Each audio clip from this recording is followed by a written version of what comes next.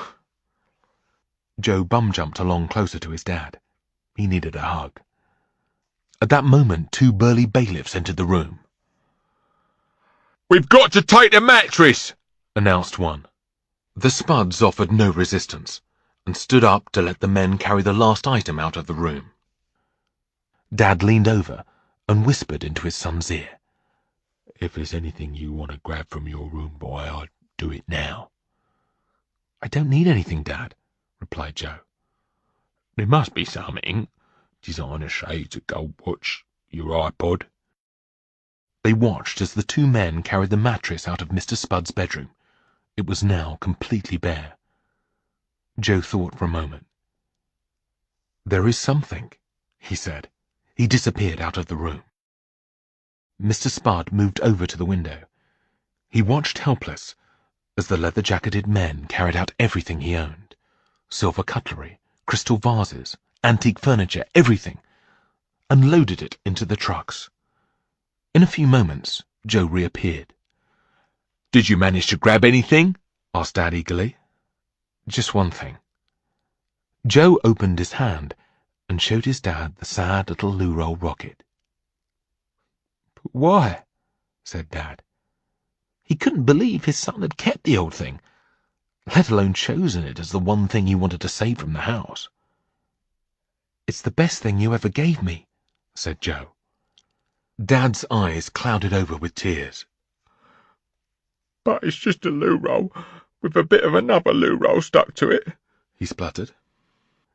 "I know," said Joe, "but it was made with love, and it means more to me than all that expensive stuff you bought me." Dad shook with uncontrollable emotion and wrapped his short, fat, hairy arms around his son. Joe put his short, fat, less hairy arms around his dad. He rested his head on his dad's chest. He felt that it was wet with tears. "I love you, Dad." "Ditto. I mean, I love you too, son." "Dad," said Joe tentatively. "Yes?" "Do you fancy shepherd's pie for tea?" "More than anything in the world," said Dad with a smile. Father and son held each other tight. Finally, Joe had everything he could ever need.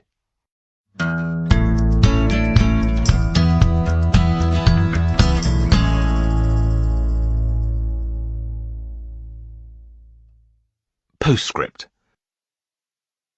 So what happened to all the characters in the story?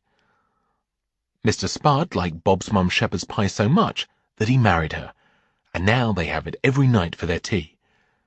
Joe and Bob not only stayed best friends, when their parents got married, they became stepbrothers too. Sapphire got engaged to a Premier League football team.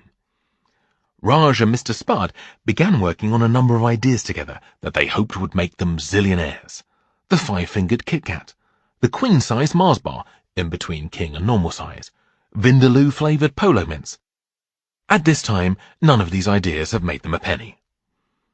No one ever worked out which grub was a he and which grub was a she, not even their mum or dad, and they were sent to a boot camp in America for juvenile delinquents. The headmaster, Mr. Dust, retired from the school on his 100th birthday. He now races motorbikes full-time. Miss Spite, the history teacher, got her job back and gave Joe litter duty every day for the rest of his life. The unfortunately named teacher Peter Bread changed his name to Susan Jenkins, which didn't really help. Lauren continued her acting career, the only highlight of which was a part in the TV hospital drama Casualty, as a dead body. The headmaster's secretary, Mrs. Sharp, never did get out of her chair. The Queen's bum remained purple. She showed it to everyone in the country when she gave her yearly speech to the nation on Christmas Day, calling it her anus horribilis. And finally, Mrs. Trafe released a best-selling cookbook, 101 Recipes with Batsick, available from HarperCollins.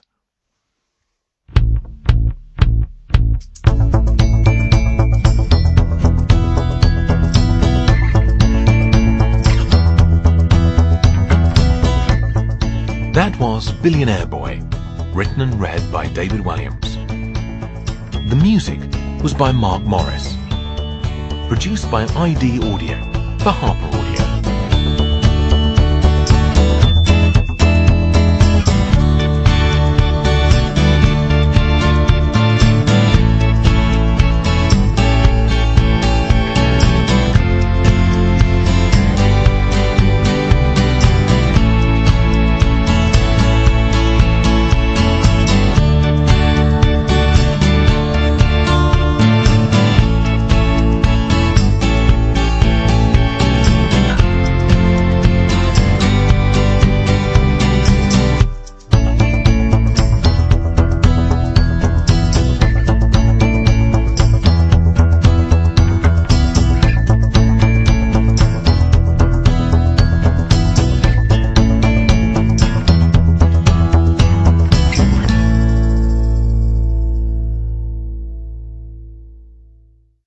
Audible hopes you've enjoyed this program.